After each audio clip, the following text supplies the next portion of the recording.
দীর্ঘ ৩ মাস পর আবারও তার সাথে দেখা করতে আসলাম। আপনারা অনেক আগে থেকে যারা আমাকে দেখেন তারা নিশ্চয়ই তার সম্পর্কে জানেন। সবার আগে আপনাদের কাছে প্রশ্ন করছি, এই জায়গাটা কোন জায়গা একটু সবাই বলবেন। এখানে কোনো স্মৃতি আপনাদের মনে আছে কি একটু জানাবেন। আমার তো সবই মনে আছে। আপনাদের কি কোনো স্মৃতি এখানকার কথা মনে পড়ছে একটু জানাবেন। আসলে ভালোবাসা কোনো বাধা মানে না, কোনো বয়স মানে না, কোনো সময় মানে না। ভালোবাসার কোনো ধৈর্য নেই, ভালোবাসার কোনো মানে কি বলবো, ভালোবাসার আসলে কোনো মানে এটার কোনো উদাহরণ নেই। এই যে ভালোবাসা কত প্রকার জানেন? অনেক সময় বিবাহিত মানুষও আবারও কারোর প্রেমে পড়ে। অনেক সময় একটা অবিবাহিত ছেলেও একটা বিবাহিত মেয়ের প্রেমে পড়ে, জেনেই প্রেমে পড়ে। আবার অনেক সময় একটা অবিবাহিত মেয়েও একটা বিবাহিত ছেলের প্রেমে পড়ে।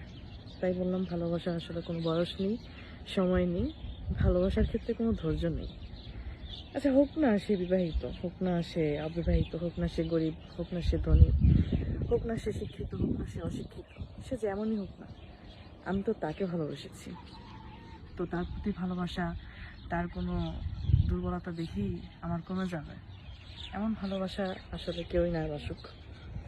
এই সেই জায়গা, যে জায়গায় আমি অনেক ভিডিও ছেড়েছি আপনাদের সাথে।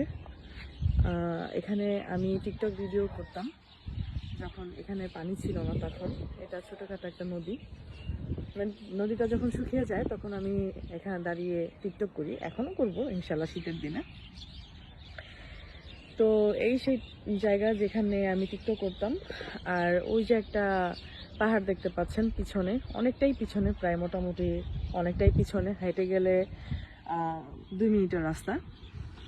এই এরকম জায়গা থেকে কিন্তু অনেক আগেই একটা ছেলে আমাকে খুব পছন্দ করতো, ভালোবাসতো। সে জানতো না আমার সম্পর্কে কোনো কিছুই, সে আমাকে না জেনেই ভালোবাসছিল। আসলে না জেনে ভালোবাসাটাই সুন্দর হয়, জানার পরে সবকিছু শেষ হয়ে যায়। তো সে, যাই হোক, এত কিছু না বলি, আজকে অনেকদিন পরে আবার এই জায়গায় আসলাম। ওই যে সে দাঁড়িয়ে আছে, তার আমি আপনাদেরকে বলে দিচ্ছি, তার তিনটা ফ্রেন্ডের সাথে বসে আছে এখানে, হয়তো আপনারা দেখতে পাচ্ছেন। অনেক ভালো লাগছে আজকে অনেকদিন পরে, যদিও আমার তার সাথে এখন আর কোনো কথা হয় না, আমি কথা বলি না। সে আমাকে অনেক দূর থেকেই দেখছে, আমিও তাকে দূর থেকেই দেখলাম। এরকম একটা নৌকা ছিল, এই যে নৌকাটার মতো, যে নৌকায় করে সে এদিক দিয়ে আসা যাওয়া করতো, আমার সাথে এরকম বর্ষার দিনে দেখা করতো। ঠিক আছে, তো আসলে ভালোবাসার কোনো ইয়া হয় না তখন, এই আর কি। অনেকদিন পরে দেখা হলো, চলে গেলাম।